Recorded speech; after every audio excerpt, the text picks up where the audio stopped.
ചെടികൾ വളർത്തുന്ന എല്ലാവരുടെയും ആഗ്രഹമാണല്ലേ ഇതുപോലെ നമ്മുടെ റോസ് പ്ലാന്റുകളിൽ നിറയെ പുതിയ ഇലകളൊക്കെ വരിക എന്നുള്ളത്. അപ്പോൾ ഇതൊക്കെ വരാൻ വേണ്ടിയിട്ട് ഞാൻ ചെയ്യുന്ന ചെറിയൊരു ടിപ്പാണ് കേട്ടതാ ഇന്നത്തെ വീഡിയോ.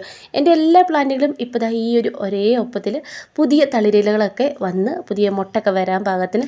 വീഡിയോ കാണുന്ന നിങ്ങളിൽ ആരുടെയെങ്കിലും കൈ കാണുമല്ലോ ഇതുപോലെ നിൽക്കുന്ന റോസ് ആരുടെയെങ്കിലും കയ്യിലുണ്ടോ? എങ്കിൽ ഒന്ന് നോക്കണ്ട കേട്ടോ, ഇങ്ങ് എടുത്തോളൂ കേട്ടോ. ഇത് നിറയെ പൂവൊക്കെ ഉണ്ടായി കഴിഞ്ഞിട്ട് ഇങ്ങനെ നിൽക്കുന്ന നമ്മുടെ ഒരു റോസാണ്. നല്ല കുഞ്ഞി കുഞ്ഞി കൊല കുത്തി പൂവുണ്ടാകുന്ന റോസാണ്. പിന്നെ യൂട്യൂബിൽ വീഡിയോ ഒക്കെ ചെയ്യുമ്പോൾ ഇതുപോലെ കത്രികയ്ക്ക് റോസൊക്കെ വെട്ടുക എന്നുള്ളതാണല്ലോ അതിൻ്റെ ഒരു സ്റ്റൈല്. പിന്നെ എൻ്റെ കയ്യിൽ പേപ്പർ കണ്ടിരിക്കുന്ന കത്രികയേ ഉള്ളൂ കേട്ടോ. എങ്കിലും ആട്ടെ ഉള്ളത് കൊണ്ട് ഓണം പോലെ എന്ന് പറഞ്ഞാൽ ഞാനിതാ ഇതുകൊണ്ടങ്ങ് വെട്ടി എല്ലാം മൊത്തം അങ്ങ് വെട്ടിയിട്ടുണ്ട്.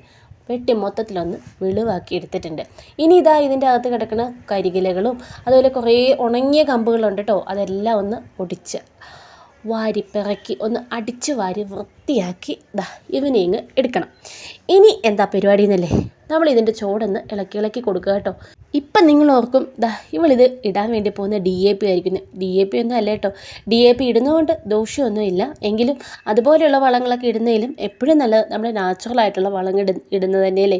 ഇത് നമ്മുടെ ചാണകപ്പൊടിയാണ് കേട്ടോ. ഇത് നമ്മളൊരു 3 പിടുത്തം ചാണകപ്പൊടി എടുത്തിട്ടുണ്ട്. അത് ഇതുപോലെ നമ്മുടെ റോസ് ഒന്ന് മണ്ണെല്ലാം ഇളക്കിയതിൻ്റെ അകത്തേക്ക് ഇട്ട് കൊടുത്തിട്ട് ഒന്നോടെ മണ്ണൊക്കെ ഒന്ന് ഇളക്കി ഒന്ന് യോജിപ്പിച്ച് കൊടുക്കുന്നുണ്ട് കേട്ടോ.